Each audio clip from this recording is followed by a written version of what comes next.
क्या है बताओ।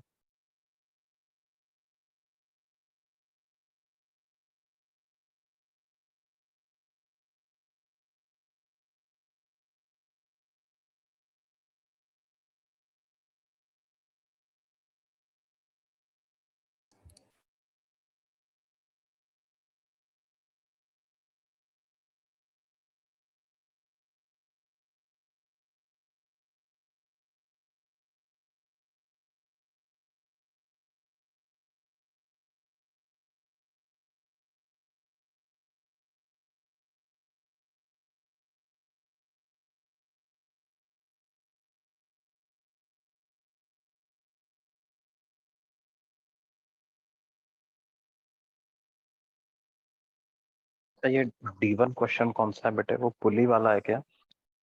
हाँ हाँ। Sir, in the figure shown sir, वो रेशियो फाइंड आउट करना V1:V2 का। अच्छा, ये ब्लॉक है, ये पुली है ना, और ये एक और ब्लॉक।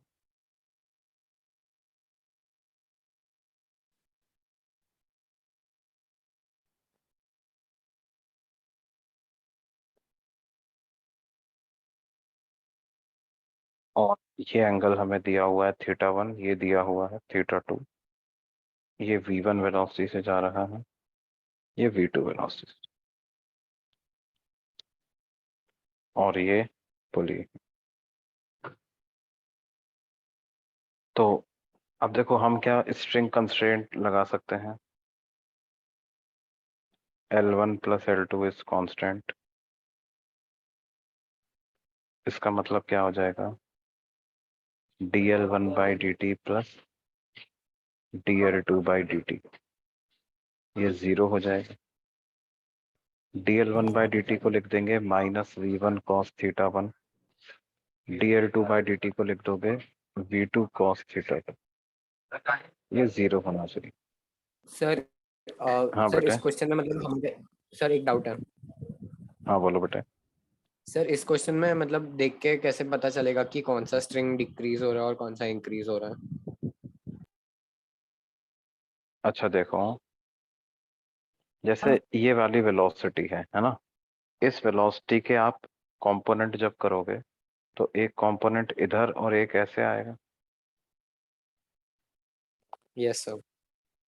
और इधर वाली वेलोसिटी के जब कंपोनेंट करोगे तो एक कंपोनेंट इस तरफ और एक ऐसे आएगा।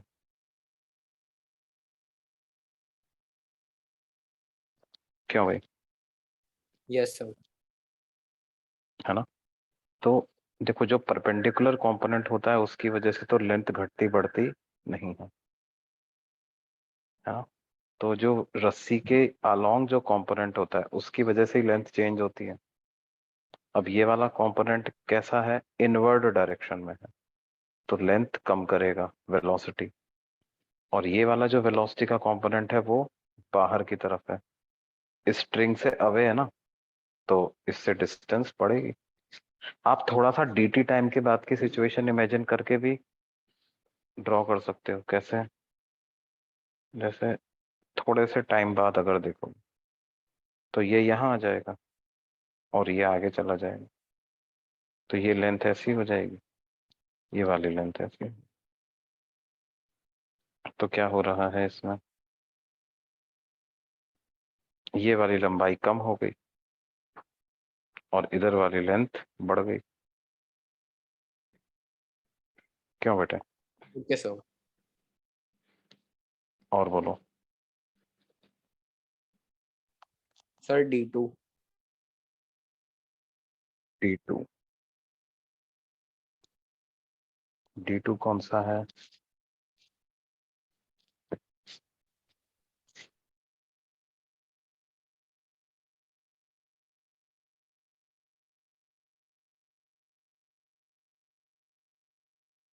So if a block has a velocity of 0.6 meter per second to the right of, अच्छा अच्छा, वो लाइट रॉड से जो बंधा हुआ है ना?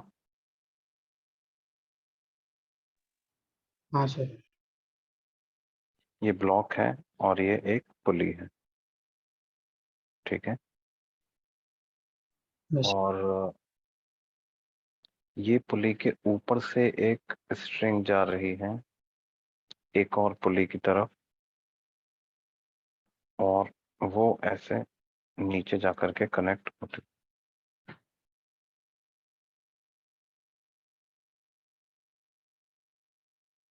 और यहाँ से रस्सी ऐसे होकर के जा रही है।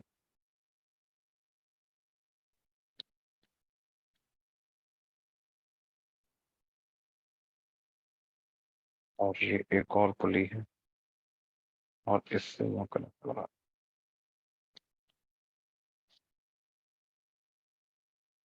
और ये पुली भी फिक्स्ड है।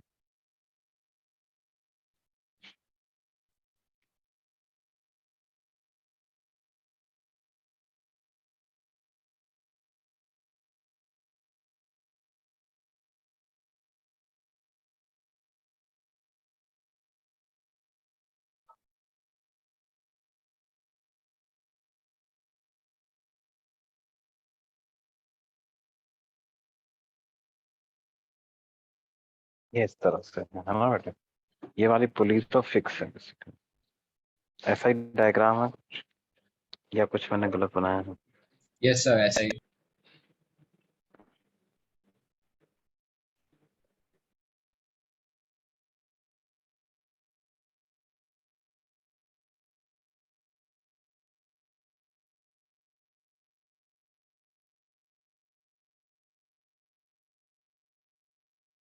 अब देखो ये 0.6 मीटर पर सेकंड से जा रहा है, तो क्योंकि ये एक लाइट रॉड है तो इसका मतलब ये वाली पुली भी 0.6 मीटर पर सेकंड की स्पीड से जा रही है ना। अब देखो ये जो रस्सी है ना, ये पूरी एक सिंगल स्ट्रिंग है, ये वाली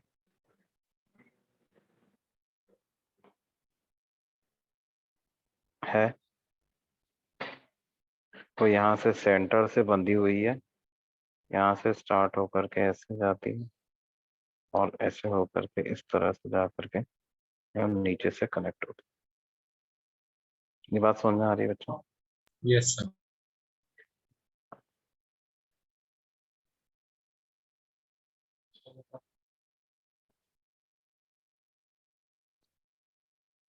अब क्या है, हम ऐसा करते हैं कि इस वाली लेंथ को, नीचे वाली को L1 मान लेते हैं, बीच वाली को L2, ऊपर वाली को L3, इसको L, और इस ब्लॉक की वेलोसिटी नीचे मान लेते हैं कुछ V डैश। तो L1 plus L2 plus L3 plus L4, ये इसका सम कांस्टेंट है क्योंकि पूरी एक ही स्ट्रिंग है। Yes sir.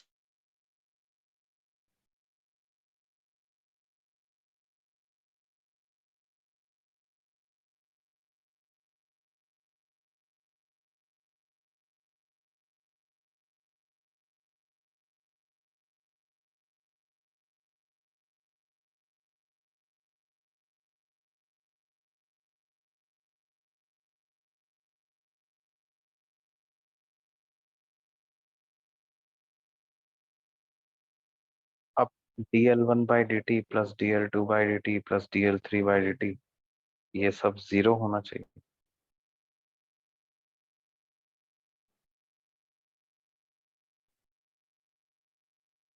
ये जीरो होना चाहिए कि नहीं? Yes sir.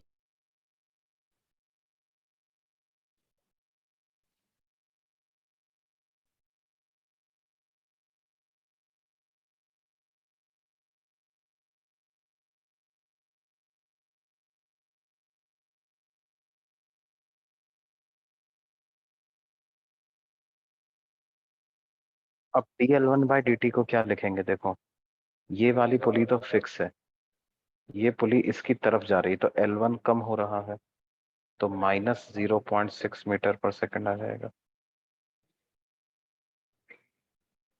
है ना। Yes sir. dL2/dt में भी L2 भी कम हो रहा है तो वो भी -0.6 मीटर पर सेकंड आ जाएगा। dL3/dt की बात करेंगे तो L3 भी कम हो रहा है तो वो भी -0.6 मीटर पर सेकंड आ जाएगा। और L4 बढ़ रहा है तो वो +v डैश आ जाए, तो ये 0 आ जाए। तो इसका मतलब -1.8 मीटर पर सेकंड प्लस 0, यानी v डैश की क्या वैल्यू आ जाएगी? 1.8 मीटर पर 1.8 सेकंड। मीटर, ये वैल्यू v डैश की। सर सर हाँ हम बोलो इसे बेटा। ऐसे कर सकते हैं क्या, मतलब वो F1 net power delivered by the ship is equal to 0 करके नेट पावर। बेटे आपकी आवाज बिल्कुल क्लियर नहीं सर आई, एक बार फिर। हाँ सर क्या हम इस क्वेश्चन को नेट पावर को 0 मान के कर सकते हैं? बिल्कुल बिल्कुल F1। बिल्कुल, उससे भी कर सकते हो आप, ओके। उससे भी कर सकते हो। देखो कैसे, ये जो स्ट्रिंग है, इस स्ट्रिंग द्वारा नेट पावर डिलीवर्ड 0 कर देते हैं, इस स्ट्रिंग द्वारा। तो ये जो स्ट्रिंग है वो क्या कर रही है, इस वाली पुली पर एक टेंशन आगे ऊपर से, एक टेंशन आगे बीच से, एक टेंशन टी नीचे से लगा रही है ना, और यही टेंशन इस ब्लॉक पे भी लग रहा है ऊपर की तरफ। सर तो 3t इंटू 0.6 करके हाँ तो t 3t into v। Into 0.6 minus t into v equal to 0। तो t से t कैंसिल हो जाएगा, तो v की क्या वैल्यू आ जाएगी? 1.8। 1.8 मीटर पर। सर इस वाले मेथड में मतलब वो जो बाकी दो पुलीज है वो मतलब कांस्टेंट, मतलब उनका कोई वेलोसिटी नहीं है, इसीलिए हमने उनको कंसिडर नहीं किया। हाँ क्योंकि भाई वो फोर्स लग रहा है लेकिन वेलोसिटी 0, इस पुली की वेलोसिटी 0 है, इस पुली की भी वेलोसिटी 0 है, तो इन पुली को तो कोई पावर ट्रांसफर हो ही नहीं पा रही है, यस। सिर्फ इस पुली को ट्रांसफर हो रही है और इस ब्लॉक को ट्रांसफर हो रही है ना। Yes sir. Okay. और बोलो। Sir D5। D5, D5 कौन सा, ये वाला है क्या? ये ऐसे ब्रैकेट बना हुआ है। हाँ सर।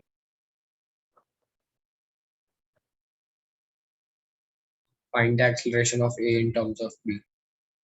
हम्म। अब देखो इसमें क्या है, ये एक ऐसे क्लैंप है, क्लैंप से पुली अटैच्ड है, और यहाँ पर एक रॉड अटैच्ड,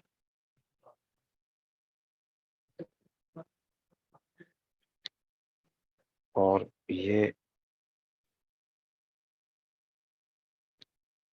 इधर से एक स्ट्रिंग बंधी हुई।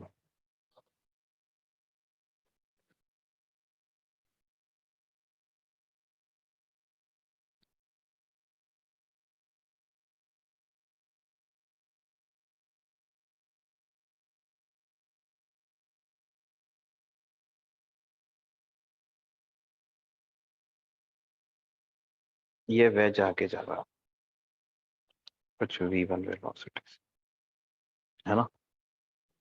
हमें इसकी वेलोसिटी पता करनी, क्वेश्चन में एक्सेलरेशन पूछा हुआ है, अपन को वेलोसिटी मिल जाएगी तो एक्सेलरेशन भी आ जाएगा, है ना। तो ये कैसे पता करेंगे बच्चों?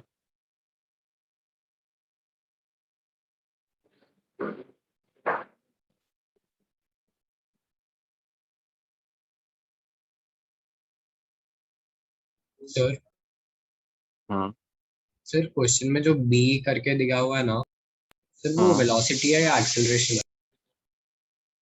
क्वेश्चन में तो एक्सेलरेशन दिया हुआ है। Okay sir.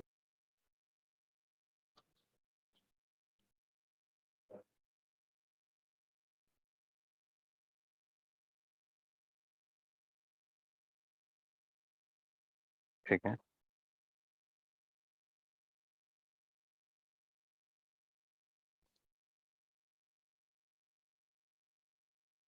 अब मैं वही बोल रहा हूँ कि अगर वेलोसिटी आ जाएगी तो फिर उसको डिफरेंशिएट करके एक्सेलरेशन भी आ जाएगा।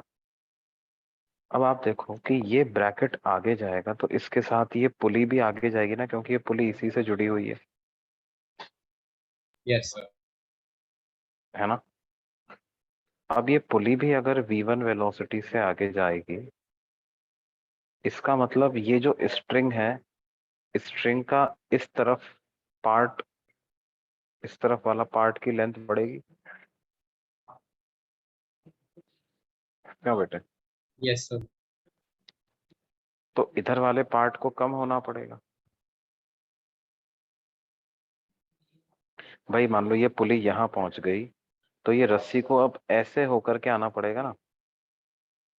Yes sir. तो ये एक्स्ट्रा रस्सी कहाँ से आएगी?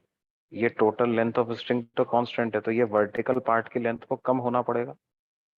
उसको कम होने के लिए इसको ऊपर जाना पड़ेगा कि नहीं जाना पड़ेगा? Yes sir. और जितना इधर बढ़ेगा उतना ही इधर कम होना पड़ेगा। तो क्या मैं बोल सकता हूं कि जिस वेलोसिटी से ये ब्रैकेट आगे जाएगा उसी वेलोसिटी से ये जो रॉड कनेक्टेड है ब्रैकेट के अंदर, वो रॉड ऊपर आएगी। Yes sir.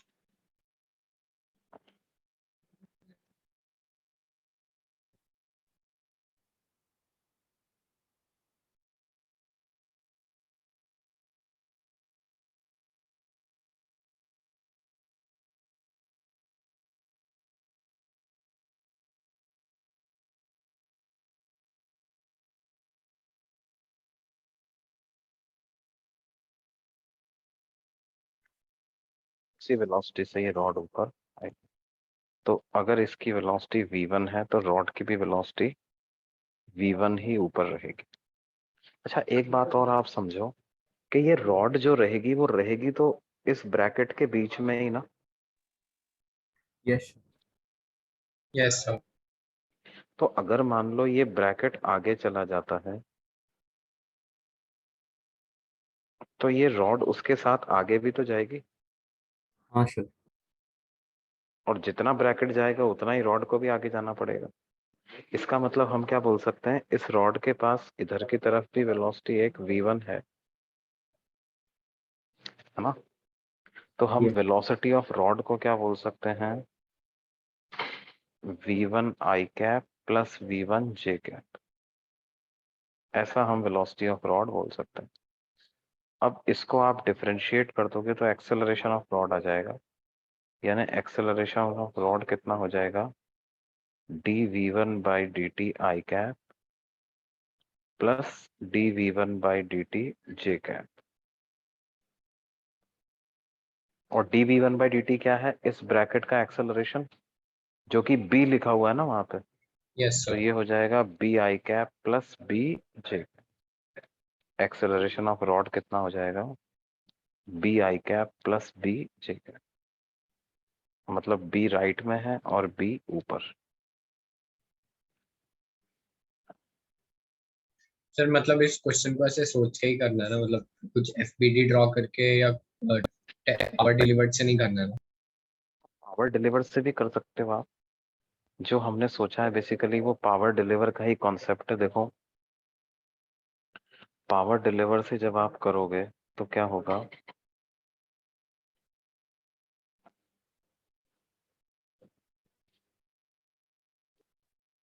देखो ब्रैकेट की वेलोसिटी हमने v1 मान ली, ठीक है। तो साथ में पुली की भी वेलोसिटी v1 आ गई। अब पुली पर दो टेंशन लग रही है, एक टेंशन ऐसे लेफ्ट में और एक टेंशन नीचे, ठीक है। और ये जो रॉड है इस रॉड पे टेंशन T ऊपर लग रही है और उसकी वेलोसिटी मान लो ऊपर की तरफ v2 है।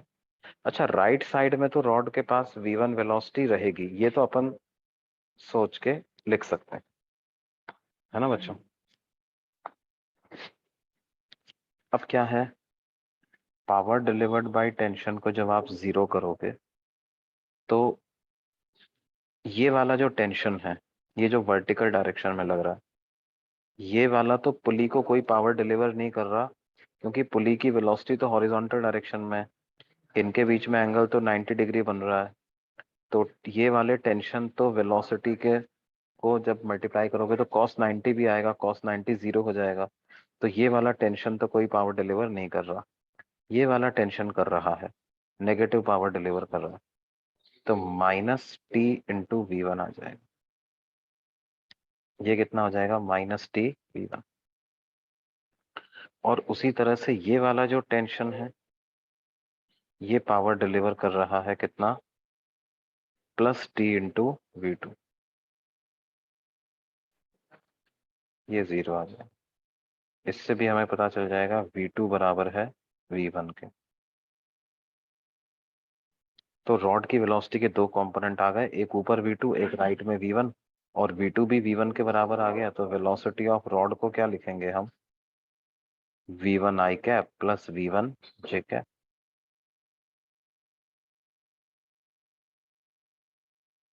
ये बात समझ में आ रही?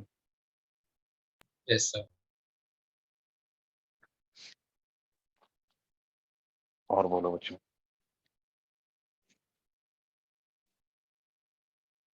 Sir E6। E6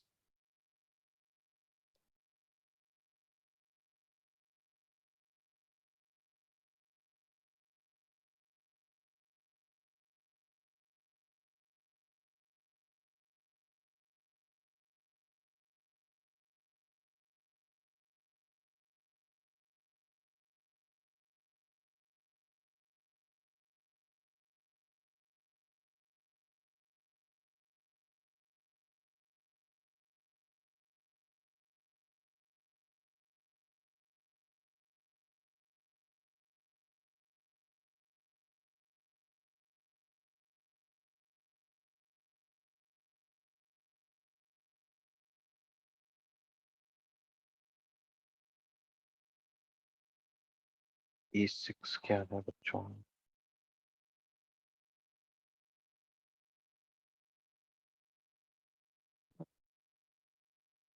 E6 का कौन सा पार्ट में डाउट है बेटे?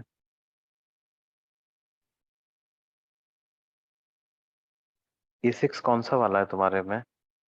फाइंड सर आउट वो the acceleration. acceleration of block B in the following systems। अच्छा, हाँ हाँ हाँ हाँ। तो देखो उसका ए पार्ट देख सकते हो तुम पहले। ए पार्ट में डाउट है, बी पार्ट में डाउट है तुमको? जो दोनों में है। सर दोनों में। देखो ये ब्लॉक है बी, इसका मास है m, और ये स्ट्रिंग से बंधा हुआ है।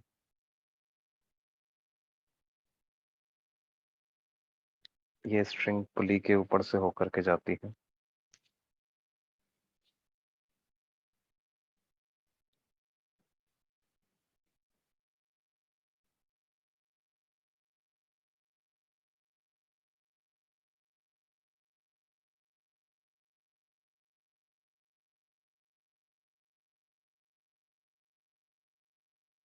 ये 2m सेकंड।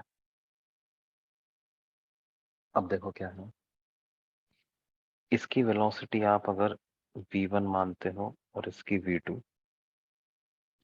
तो हम क्या लिख सकते हैं? t into V2 minus 2t into V1 is 0। इसका मतलब V2 बराबर है 2V1 के। इसका मतलब एक्सेलरेशन ऑफ 2 बराबर होगा ट्वाइस ऑफ एक्सेलरेशन ऑफ 1, है ना? तो इसका एक्सेलरेशन अगर a1 मान लेते हैं, इसका एक्सेलरेशन a2 मान लेते हैं, तो a1 और a2 में ये रिलेशन होगा, a2 is equal to 2a1। अब 2m ब्लॉक पे क्या इक्वेशन बन जाएगी? उस पे बन जाएगी 2mg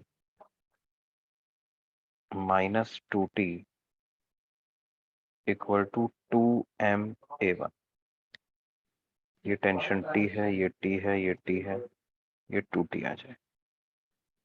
2mg minus 2t equal to 2ma1। और m पे क्या इक्वेशन बन जाएगी? t is equal to ma2। इस इक्वेशन को 2 से मल्टीप्लाई करो और पिछली इक्वेशन में ऐड कर दो, तो 2mg equal to 2ma1 plus 2ma2। a2 को 2a1 रख दो तो 2mg equal to 2ma1 plus 4ma1। तो 2mg की वैल्यू बराबर आ गई कितना बेटे, 6ma1 के। तो a की वैल्यू आ गई 2g/6 यानी g/3। Okay sir.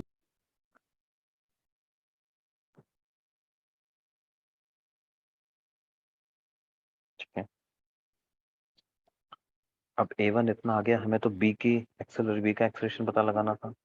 तो वो a2 है, a2 किसके बराबर है, 2a1 के, यानी वो आ जाएगा 2g/। ठीक है, यस सर। अब b पार्ट देख सकते हो तो सर बी पार्ट अभी मैं ट्राई कर लूंगा। ट्राई कर लोगे। हाँ सर, सेम ओके, कॉन्सेप्ट है तो मैं कर लूंगा। हाँ हाँ, और बोलो। Sir G2। कौन सा, E2? G2। सर G1 देखो भी। E2 या G2, कौन सा पूछ रहे तुम? Sir G1। Sir G1। G1 और G2। अच्छा अच्छा, ओके। तो देखो एक एक करके देख लो। जीवन है, जीवन में क्या दिया हुआ है हमें, उसमें बोल रहे हैं कि भाई ऐसे एक आदमी है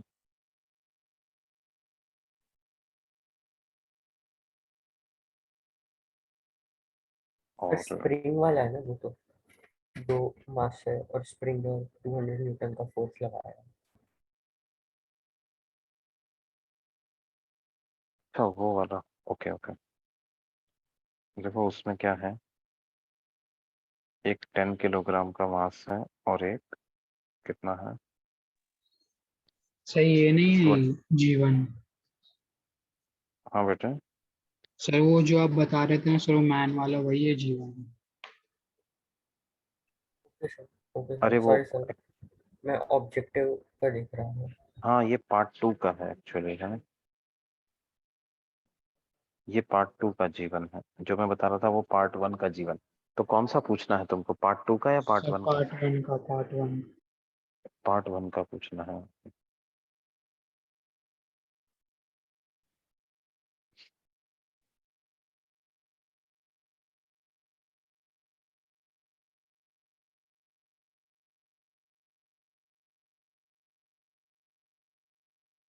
और ये ए और बी। अभी क्या बोल रहे हैं, man A of mass 60 kg, इसका मास 60 किलो है। सर ये ये नहीं B, sir, a painter of mass m stands on a platform of mass m अच्छा and वो pulls है, himself। ओके ओके हाँ सर। Okay okay okay.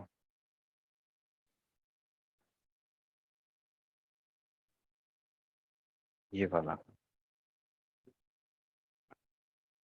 हाँ सर।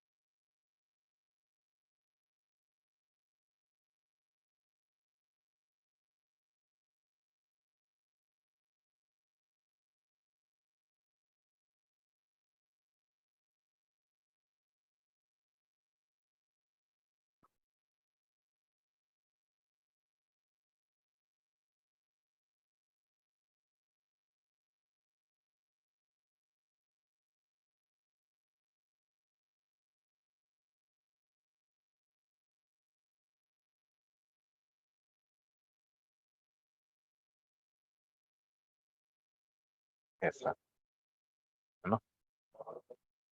Yes sir.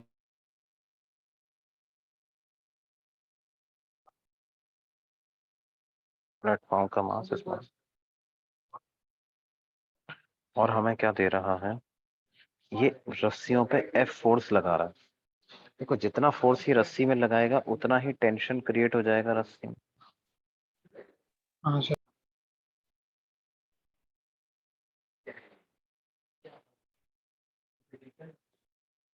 क्यों ऐसा क्यों भाई? देखो क्या है, जैसे रस्सी है, अब रस्सी पर आदमी ने अगर एफ फोर्स नीचे लगाया तो क्या होगा, रस्सी का ऊपर पार्ट वाला पार्ट भी तो रस्सी को एफ फोर्स से ही खींचेगा, क्योंकि रस्सी तो मासलेस है, उसमें नेट फोर्स 0 होना चाहिए हमेशा, यानी रस्सी में टेंशन एफ ही क्रिएट हो जाएगा। अब अगर अपन इस पूरे को ही सिस्टम मान लें, किसको बेटे, इस पूरे को, तो क्या क्या फोर्स लग रहे हैं इस सिस्टम पे? ये सिस्टम है मेरा, तो ये सिस्टम 4 जगह से तो रस्सी के कांटेक्ट में है, तो 4 जगह से तो एफ फोर्स लग रहा है कि नहीं लग रहा? Yes sir. और एक लग रहा है कैपिटल एम जी, सर वो नीचे लग रहा है, पेंटर तो नीचे लगाएगा ना सर? हाँ बेटे, पेंटर रस्सी पे नीचे लगाएगा लेकिन पेंटर पे तो ऊपर लगेगा ना। हमारा हाँ सर। सिस्टम रस्सी नहीं है, हमारा सिस्टम क्या है, पेंटर प्लस ये जो प्लैंक है प्लेटफॉर्म। वो ओके सर। सिस्टम। तो इन पे लगने वाले फोर्सेस देखते हैं, जो भी सिस्टम मानते हैं उसने क्या लगाया वो नहीं देखते, उस पे क्या क्या लग रहा है वो देखते हैं, है ना। हाँ सर। तो हम जो यहाँ पे देखेंगे वो क्या देखेंगे, पेंटर और प्लेटफॉर्म पे लगने वाले फोर्सेस, तो उन पे ऊपर लगेगा, है ना। Yes sir. अब देखो क्या है, एक बार ये हमें पता चल गया, उसके अलावा ये फ्री बॉडी डायग्राम कंप्लीट हो गया। अब ये पूरा सिस्टम ए एक्सेलरेशन से ऊपर जा रहा है कि नहीं जा रहा? हाँ सर। ये सिस्टम ए एक्सेलरेशन से ऊपर जा रहा है, तो इस पे net force equal to mass into acceleration लिख दूंगा। क्या आ जाएगा, 4F minus capital M plus small M into ji equal to capital M plus small M into A. तो 4F की वैल्यू आ जाएगी capital M plus small M into ji plus capital M plus small M into A, है ना। तो F क्या आ जाएगा, F आ जाएगा capital M plus small m by 4 into ji plus. क्यों बेटे? Yes sir.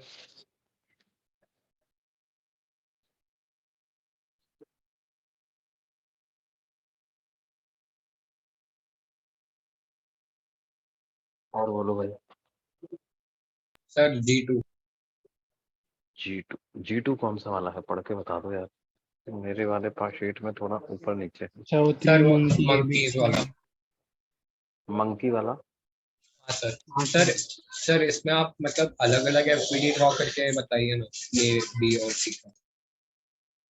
अच्छा, मंकी वाले में देखो, जैसे मंकी ए का फ्री बॉडी डायग्राम बनाता है अपन, है ना,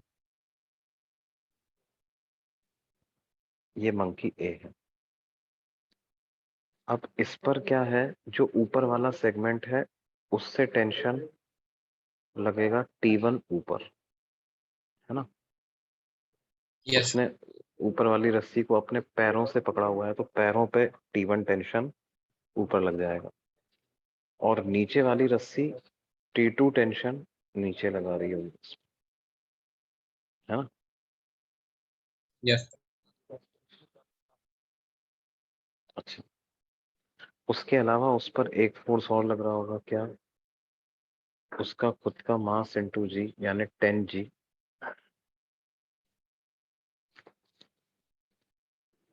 ठीक है, तो क्या इक्वेशन बनेगा, 10G plus T2 minus T1 equal to 10A, ऐसा लिख सकते हैं। सर T1 तो T2 के बराबर होगा ना? क्यों बराबर क्यों होगा यार? बराबर क्यों होगा? सर सेम स्ट्रिंग है। नहीं नहीं, स्ट्रिंग फ्रेम की बात नहीं, एक्चुअल में क्या हो गया है, बीच में ये मंकी ने फोर्स लगा दिया ना भाई। आप ऐसे देखो, इस कंसेप्ट पे चलो कि मासलेस स्ट्रिंग पे नेट फोर्स 0 होता है ना? तो मासलेस स्ट्रिंग पे नेट फोर्स 0 होता है। अभी क्या है, मंकी ने जो इसको हाथ और पैर से रस्सी को पकड़ रखा होगा, तो वो अपने हाथ से और पैर से इस रस्सी पे फोर्स लगा रहा होगा। समझ में आई बात बेटा? Yes sir. तो उन फोर्सेस की वजह से क्या होगा, ये टेंशन बदल जाएगी यहाँ पे, है ना? मान लो कि नीचे वाले हाथ से उसने रस्सी पर नीचे फोर्स लगाया, पैर से भी मान लो नीचे फोर्स लगाया, है ना? तो क्या होगा, यहाँ टेंशन और यहाँ पे टेंशन में ये अंतर दिखेगा कि नहीं दिखेगा आपको? मतलब यस मैं सर। नेट फोर्स 0 करूंगा तो क्या लिखूंगा, T1 equal to T2 plus F1 plus F2, ऐसा करना पड़ेगा ना मेरे को? Yes sir. ठीक है।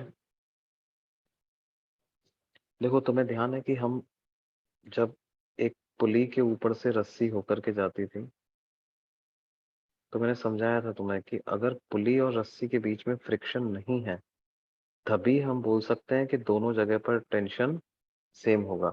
अगर इन दोनों के बीच में कुछ फ्रिक्शन होता तो लेफ्ट और राइट में टेंशन सेम नहीं होता। Yes sir. ये बात समझ में आ रही है? Yes sir. है ना? अच्छा, फिर जो बी वाला मंकी है उसकी अगर बात करें तो क्या होगा, उस पे यही वाला T2 टेंशन ऊपर लगेगा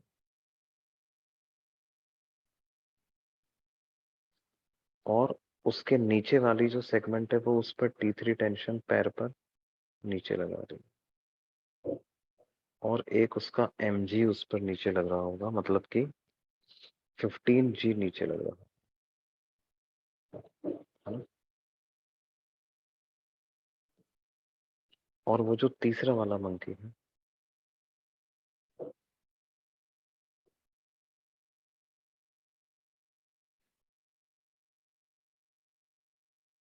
तीसरे वाले मंकी पर क्या है, T3 ऊपर, और उसका वेट मतलब कितना, 8G, ये नीचे लगा।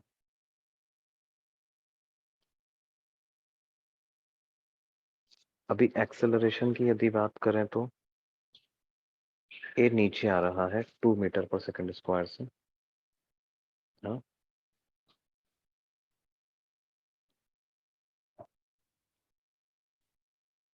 इसका एक्सेलरेशन बीच वाले का 0 है और नीचे वाला ऊपर जा रहा है 1.5 मीटर पर सेकंड स्क्वायर। तो हम ए पर इक्वेशन तो मैंने बना दी है, 10 इंटू 2 कर दो इसको, 10 इंटू 2, है ना? बीच वाले पे क्या इक्वेशन बनेगी, T2 minus T3 minus 15G equal to 0, और सबसे नीचे वाले पर क्या इक्वेशन बन जाएगी, T3 minus 8G equal to इसका mass into acceleration that is 1.5।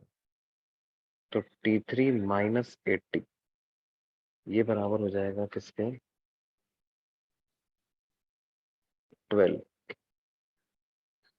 1.5 into 8 is 12।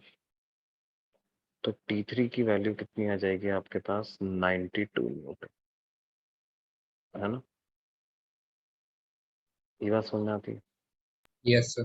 ये 92 आ जाएगा तो T2 कितना आ जाएगा, T2 इक्वल टू 92 प्लस 150 यानी 242 न्यूटन, और ये 242 आगे तो T1 आ जाएगा, 100 plus 242 minus T1 equal to 20, तो T1 की क्या वैल्यू आ जाएगी 320।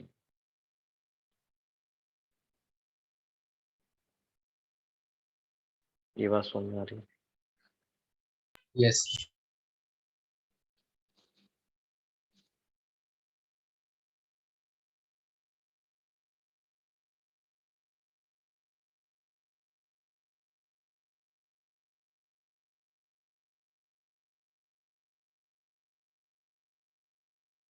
सर अब एक्सरसाइज 2 का क्वेश्चन नंबर 4। कौन सा बेटे? एक्सरसाइज 2 का पार्ट 1 2 का पार्ट 1। Question number 4। ओके,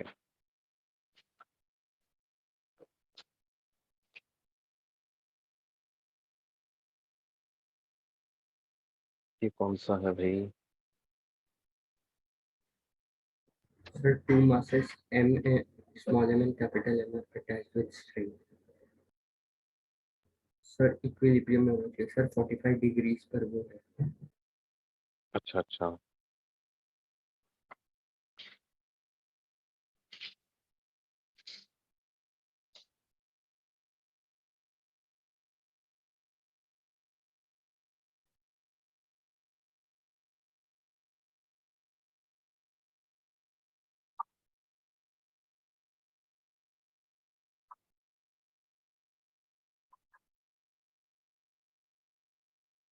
ये तो पता चलेगा।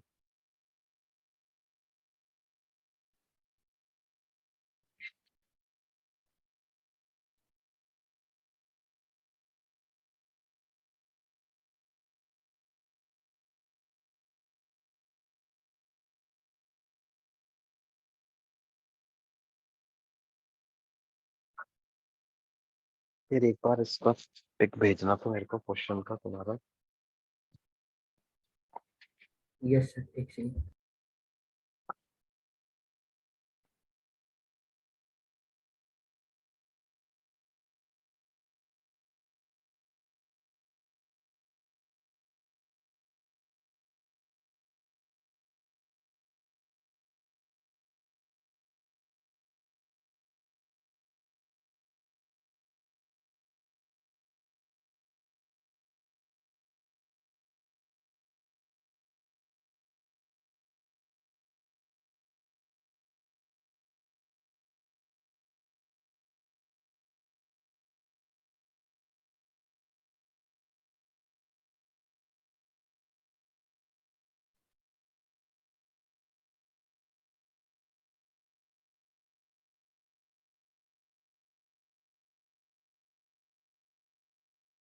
यस सर, मैंने भेज दिया।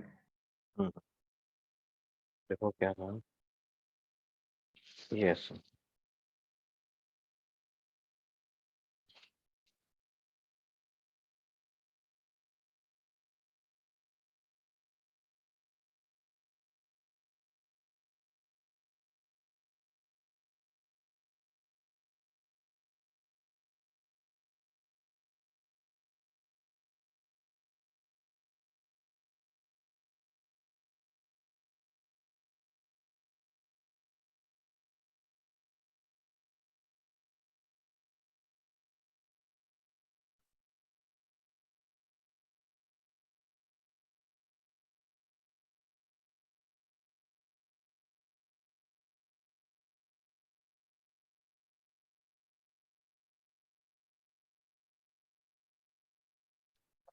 यस।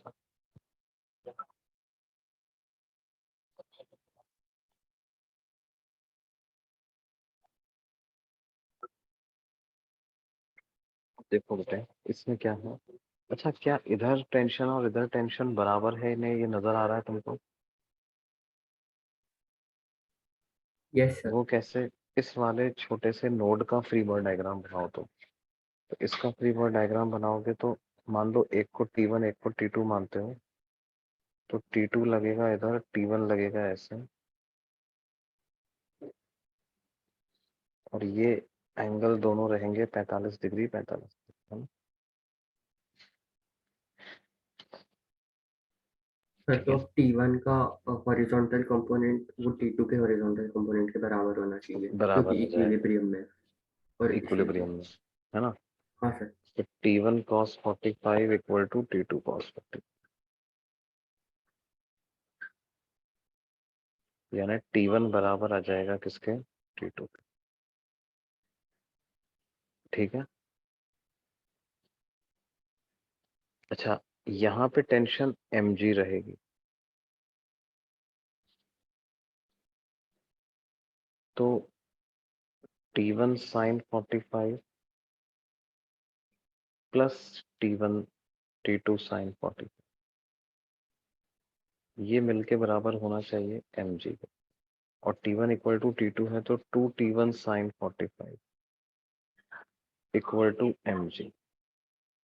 sin 45 को 1/√2 लिख दें तो √2 टाइम्स T1 इज mg, तो T1 की वैल्यू क्या हो जाएगी? mg/√, ऐसी वैल्यू T1 की हो जाएगी। ये बात समझ में आती है? Yes sir. और फिर हम कैपिटल M पे इक्वेशन बना दें, तो कैपिटल M पर क्या इक्वेशन बनेगी बताएं? उस पर इधर वाला T3 लगेगा थीटा एंगल पे,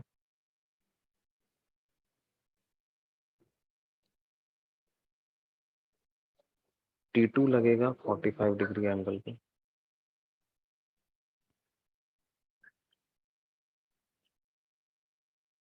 और mg लगेगा नीचे। तो हॉरिजॉन्टल डायरेक्शन में फोर्स बैलेंस करोगे तो T3 cos थीटा की वैल्यू तो बराबर हो जाएगी T2 sin 45 पे, T2 cos 45 पे, है ना? और हाँ सर। T3 sin थीटा ये किसके बराबर आएगा? mg, capital mg plus T2 T2 sin sin 45। 45।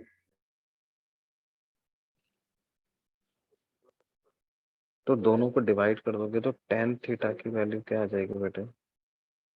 tan theta की वैल्यू आ जाएगी mg plus T2/√2 divided by T2/√2,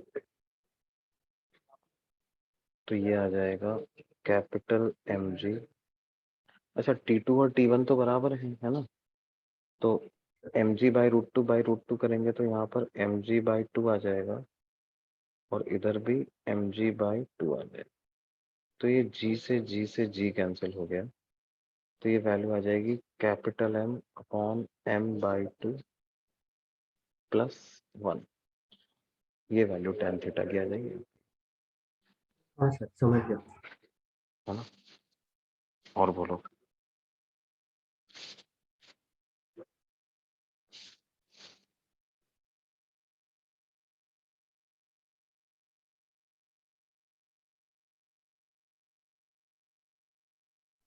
sir question number 8। Question number 8,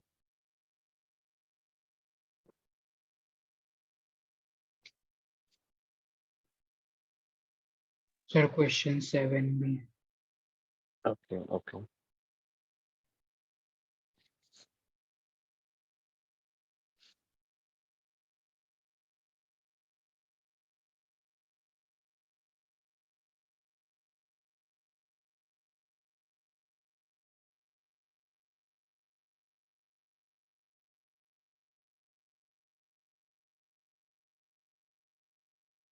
number 8 यही वाला है ना?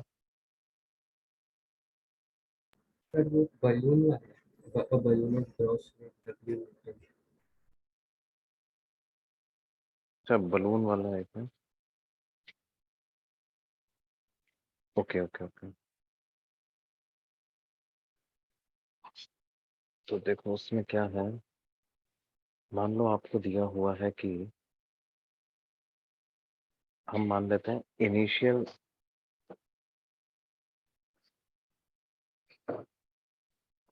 मास उसका एम नॉट था, और जो मास हमने रिमूव किया वो डेल्टा एम रिमूव कर दिया। ठीक है, तो इनिशियली हमें बोल रहा है कि वो ए एक्सेलरेशन से नीचे जा रहा है, यानी एम नॉट जी माइनस कुछ बायंड फोर्स उस पर लग रहा होगा, equal to M naught into A, है ना। तो इसका मतलब बायंड फोर्स कितना लग रहा है उस पर, M naught into G minus A के बराबर।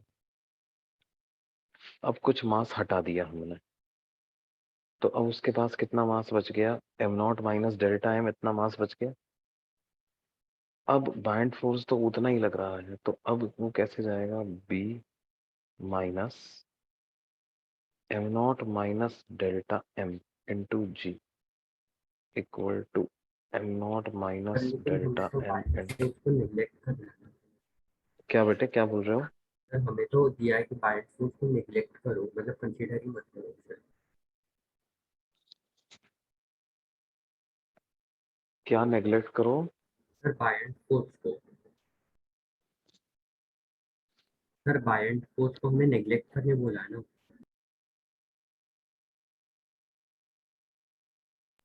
Hello sir. हाँ, सर बायस फोर्स को तो नेग्लेक्ट करने बोला है ना उन्होंने। अच्छा ऐसा बोला है क्या? सर मतलब ब्रैकेट में लिखा है नेग्लेक्टिंग बायस फोर्स।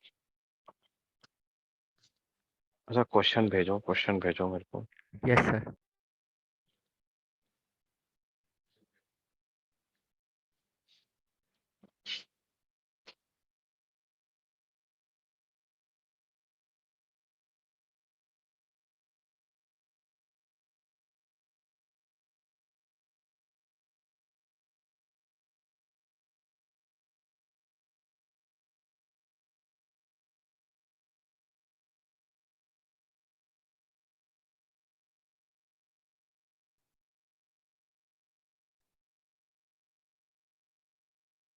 हाँ सर मैंने भेज दिया है, उसमें से 8th वाला क्वेश्चन है वो।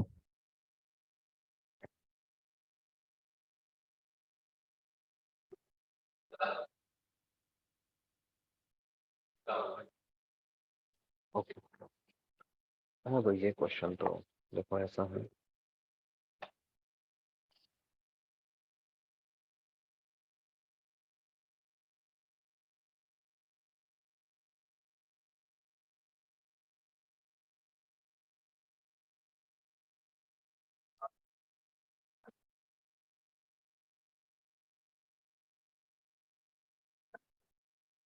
वेट हमें दिया हुआ है डब्ल्यू, है ना। तो इसका मतलब मास कितना हो जाएगा, डब्ल्यू बाई जी। ठीक है, डब्ल्यू बेसिकली एम जी होता है ना। अब ये बोल रहे हैं कि ये ए एक्सेलरेशन से नीचे गिरता है, इस पे फोर्सेस क्या क्या लग रहे होंगे, डब्ल्यू ऊपर और एयर रेजिस्टेंस का फोर्स, डब्ल्यू नीचे और एयर रेजिस्टेंस का फोर्स ऊपर। तो W minus F air equal to M A ऐसा लिखेंगे हम। तो एयर रेजिस्टेंस का फोर्स क्या हो जाएगा, डब्ल्यू माइनस एम ए, और एम को लिख देंगे डब्ल्यू बाई जी।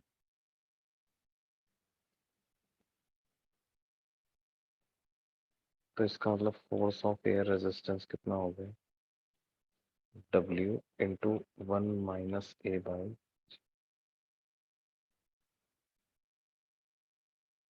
सर समझा। ठीक है,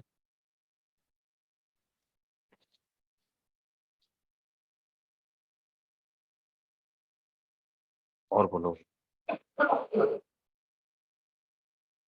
सर 7th वाला। ओके।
तो ये रेशो हमें 5:3:2 दिया होगा, है ना।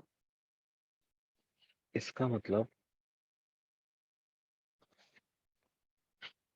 ये वाली जो लेंथ है इनका भी रेशो यही होगा।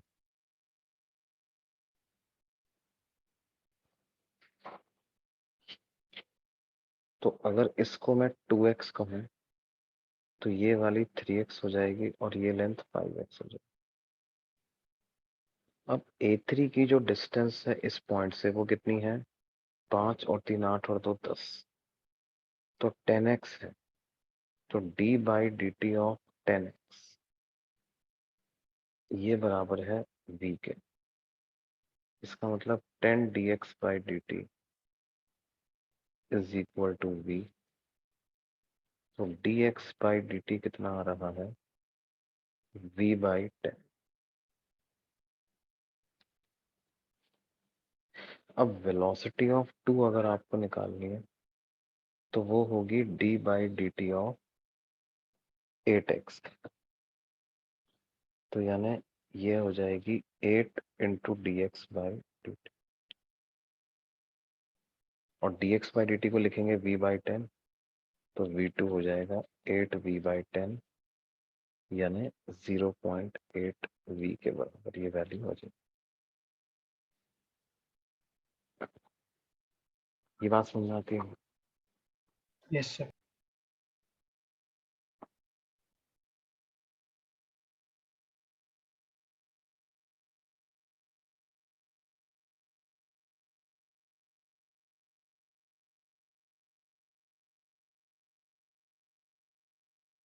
सर अभी 10th वाला।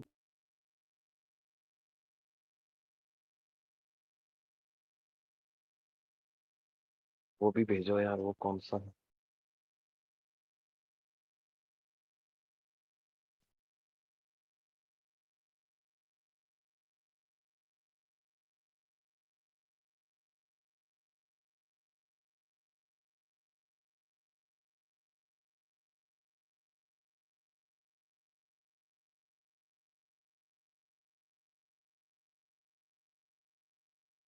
सर मैंने आपको पेज ही भेज दिया पूरा, उसमें 6 7 8 9 10th है।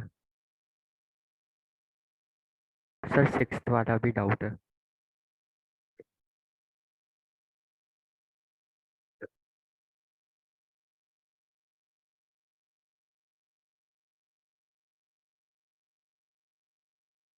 इसमें क्या है, आप इस क्वेश्चन को पूरी तरह से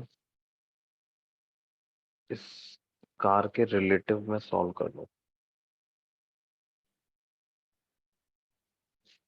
इसके रिलेटिव में सॉल्व करोगे तो क्या होगा,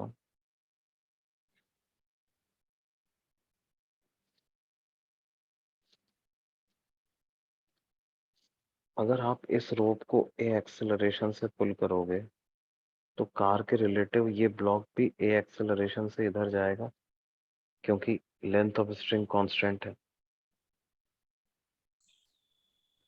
Yes, अब अगर sir. हम इसका फ्री बॉडी डायग्राम कार के रिलेटिव ही बनाएं तो टेंशन तो रस्सी के अलोंग लग रहा है, mg वर्टिकली डाउनवर्ड डायरेक्शन में, और ma ये लगेगा किधर, लेफ्ट की तरफ।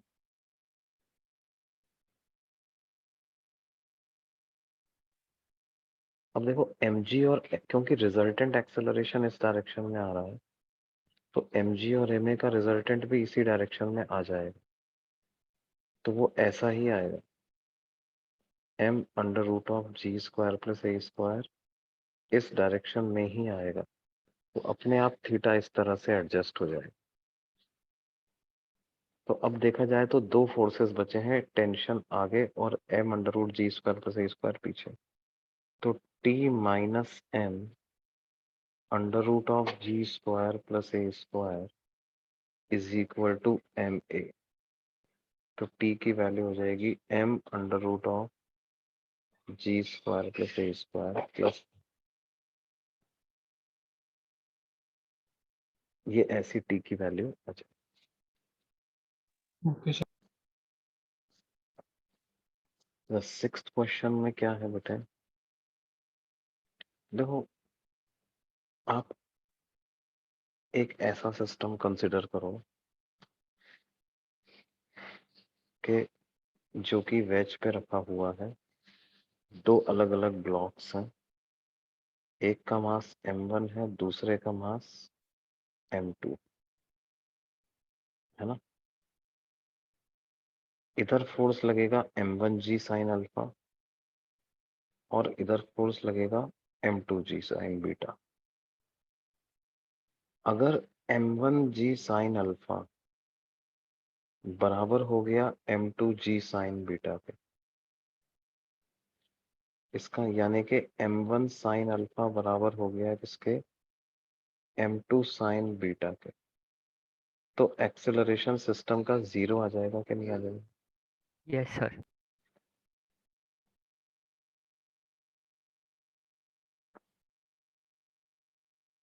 यानी कि क्या है,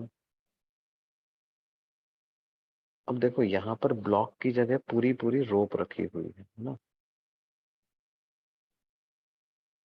और ये क्या बोल रहे हैं कि ये सेम हॉरिजॉन्टल है, मतलब ये हाइट सेम है दोनों की। अब इधर लेंथ L1 मान लेते हैं, इधर लेंथ L2 मान लेते हैं, इस एंगल को अल्फा मान लो, इस एंगल को बीटा। तो हाइट को आप L1 साइन अल्फा भी लिख सकते हो और इसको L2 साइन बीटा भी लिख सकते हो। इसका मतलब क्या हम बोल सकते हैं, L1 साइन अल्फा बराबर है L2 साइन बीटा के।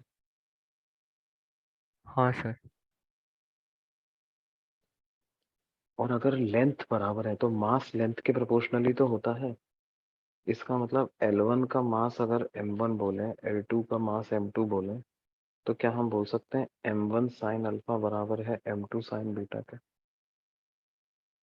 हाँ सर।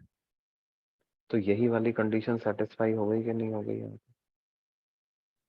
हाँ सर। तो लेकिन एक्सेलरेशन, यहाँ पर तो एक पूरा पूरा मास दिया है ना, मतलब उस मास को डिवाइड कैसे करना है हम?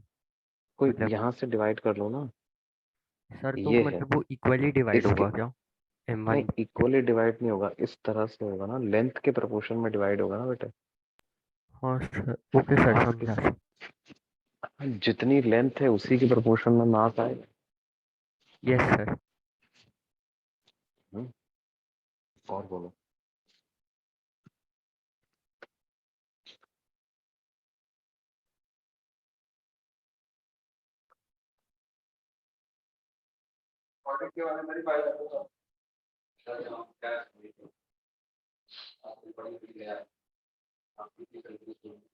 सर हम्म, सर एक्सरसाइज 1 का जो पार्ट 2 है ना, उसका F3।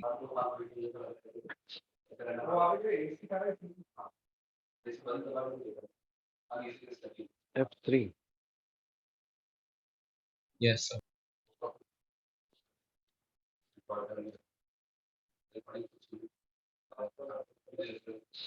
ये कौन सा है F3, कौन सा है भाई?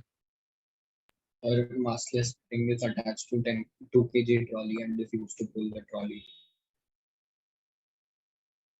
अच्छा वो स्प्रिंग वाला।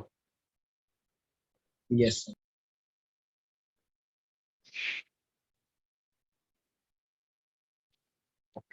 नहीं सर, ये वाला नहीं।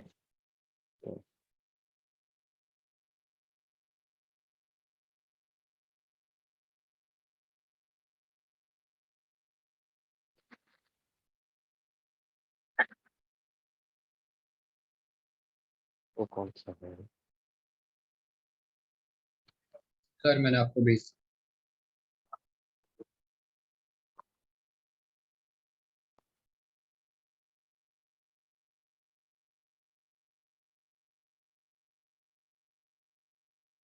अच्छा ये वाला।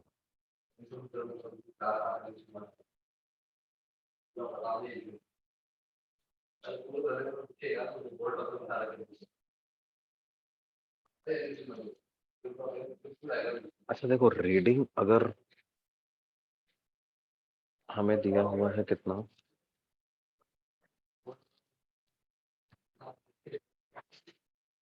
10 kg है, इसका मतलब जो फोर्स है वो 100 न्यूटन आ जाएगा कि नहीं आ जाएगा? Yes sir.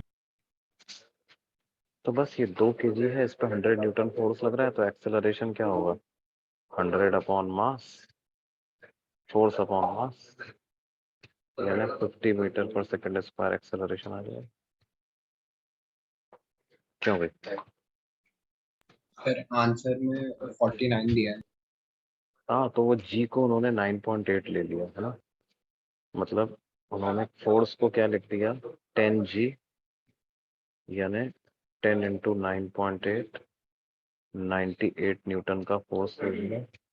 तो एक्सेलरेशन हो गया फोर्स अपॉन मास 98 अपॉन 2, मतलब वो जी की वैल्यू की वजह से।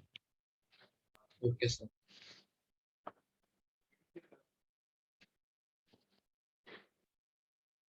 और बोलो भाई।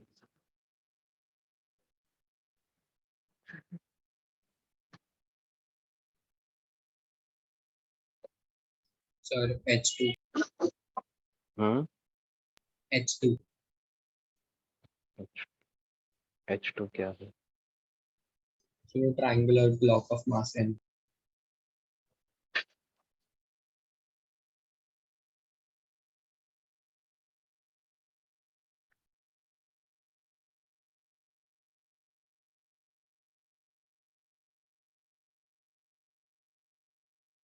ये वाला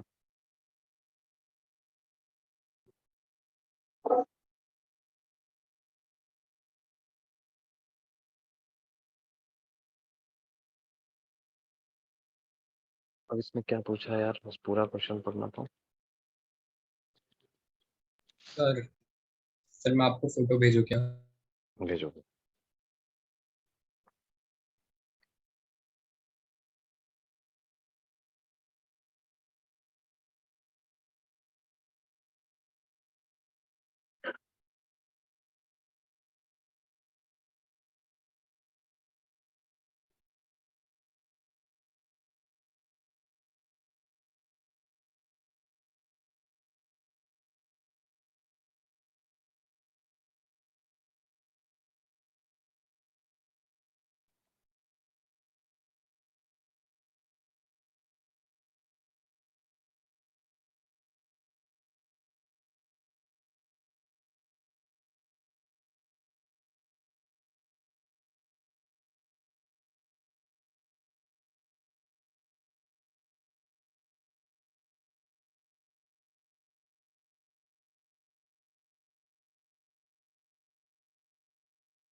ये बोल रहे हैं कि ये वाला फोर्स कितना हो ताकि इसका रिलेटिव एक्सेलरेशन 0 हो जाए, है ना। अब देखो स्मॉल m का अगर हम with respect to wedge free body diagram बनाएं तो क्या क्या फोर्सेस लग रहे हैं, mg sine theta, mg sine 30 degree और mg कॉस 30 डिग्री, ये तो रियल फोर्सेस हो गए। नॉर्मल भी लग रहा है ना, और इस कैपिटल M का एक्सेलरेशन a आगे आ जाता है, तो इस पर एक स्मॉल ma फोर्स पीछे भी लगाना पड़ेगा, है ना। अब ये इंक्लाइन प्लेन है, तो ये एंगल 30 डिग्री आ जाएगा, तो इधर आ जाएगा ma cos 30 और इधर आ जाएगा ma sin। अब इस डायरेक्शन में फोर्स 0 होना चाहिए, तो ma cos 30 should be equal to mg sin 30। तो a से a कैंसिल हो गया, तो a की वैल्यू की, सॉरी m से m कैंसिल हो गया, तो a की क्या वैल्यू आ गई, g10, है ना। यस। अब आप इन दोनों को सिस्टम ला दो, तो क्या है, ब्लॉक वेज के रेस्पेक्ट में मूव नहीं कर रहा है, इसका मतलब पूरे का एक्सेलरेशन a है। तो हम f को क्या लिख सकते हैं, capital M plus small m into a, तो ये आ जाएगा capital M plus small m into g10 30 degree. Sir ये पार्ट नहीं समझा, मतलब हमें m+m क्यों लिखना है? बेटा क्योंकि देखो ये स्मॉल m भी a एक्सेलरेशन से चल रहा है ना, it is Yes, sir. At rest with respect to capital M। इसका मतलब ग्राउंड के रिस्पेक्ट में दोनों का एक्सेलरेशन बराबर टू कैपिटल M इज 0। इसका मतलब क्या है, acceleration of small m minus acceleration of capital M is 0. That means acceleration of small m is equal to acceleration of capital M. नहीं? Yes, sir.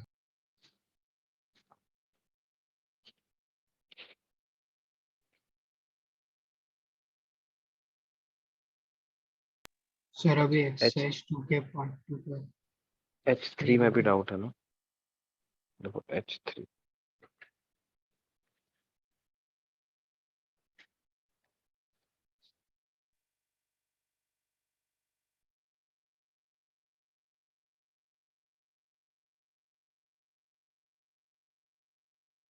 देखो ये बोल रहे हैं कि इसका एक्सेलरेशन पता लगाना है कि ये फ्रीली फॉल होने लगते हैं, है ना? अब देखो, जब तक ये दोनों आपस में कांटेक्ट में है, तब तक क्या है, दोनों का नॉर्मल कंपोनेंट ऑफ एक्सेलरेशन बराबर होना चाहिए। Yes, sir. है ना?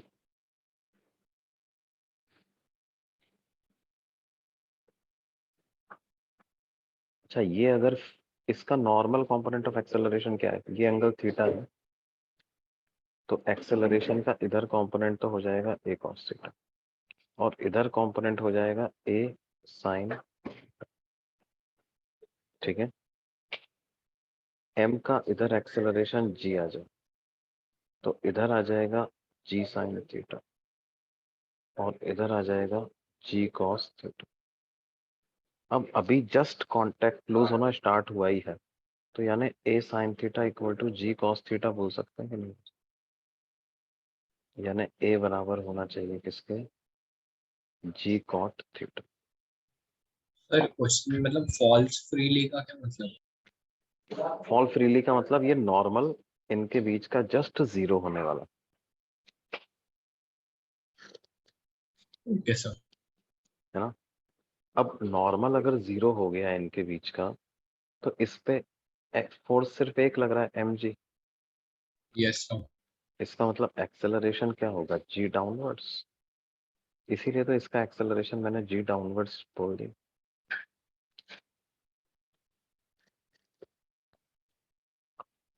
है ना? Yes sir.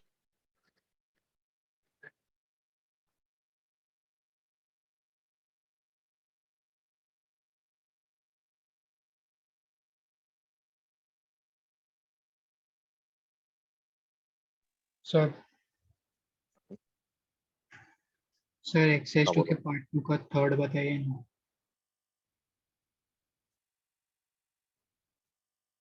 एक मिनट।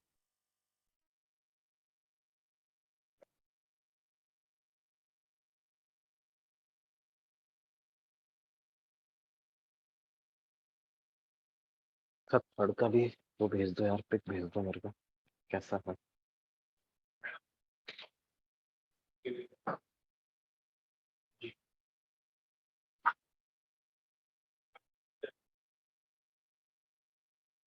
बोलो।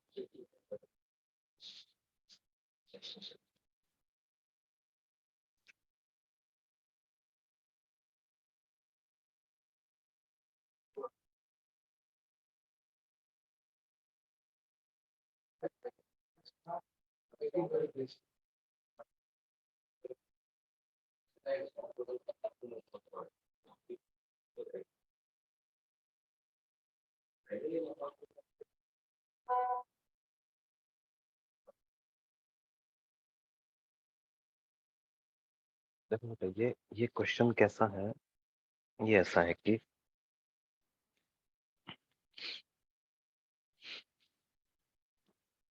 जैसे ये कोई हॉरिजॉन्टल सरफेस है ना, और इस पर मैंने एक लॉग ऑफ वुड ऐसा रख दिया, ठीक है। और इस पर मैंने क्या किया है, एक स्ट्रिंग बाइंड कर दी और इसको ऐसे पुल कर रहे हूँ, ठीक है।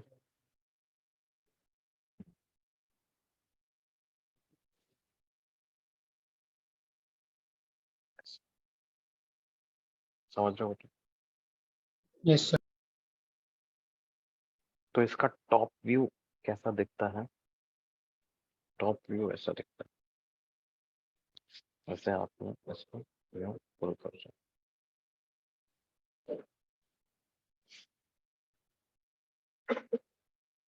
तो क्या हो जाएगा बेटा?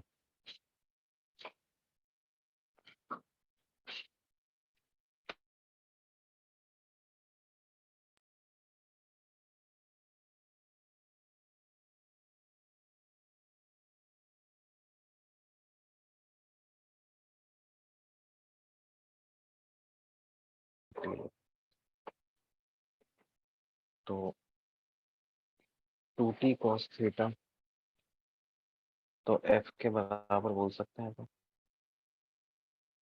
है ना, Yes, sir. where f is equal to ma, Yes. है ना। Yes, sir.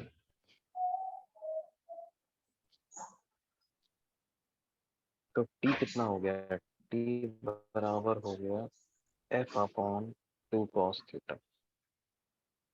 तो यहाँ पर क्या होगा, जैसे जैसे थीटा बढ़ेगा cos थीटा की वैल्यू कम हो जाएगी, यानी टेंशन की वैल्यू भी कम हो जाएगी, नहीं टेंशन की वैल्यू बढ़, क्यों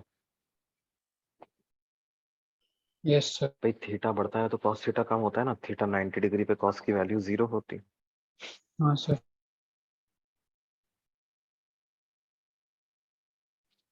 अच्छा, थीटा जब π/3 से बड़ा होगा तो इसका मतलब cos थीटा 1/2 से छोटा हो जाएगा। जब cos थीटा 1/2 से छोटा हो जाएगा तो ये वाली वैल्यू 1 से छोटी हो जाएगी। अब ये डिनोमिनेटर लेस देन 1 हो गया, इसका मतलब टेंशन ग्रेटर देन f हो जाएगा कि नहीं हो जाएगा?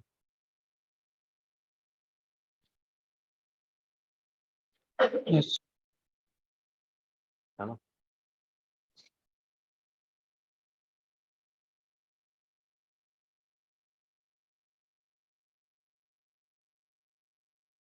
और बोलो बच्चों।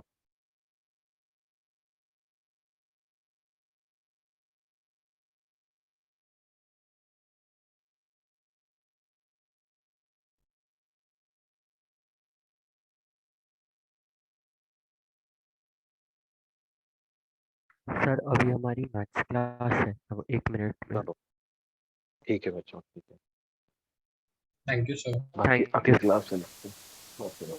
Yes, sir.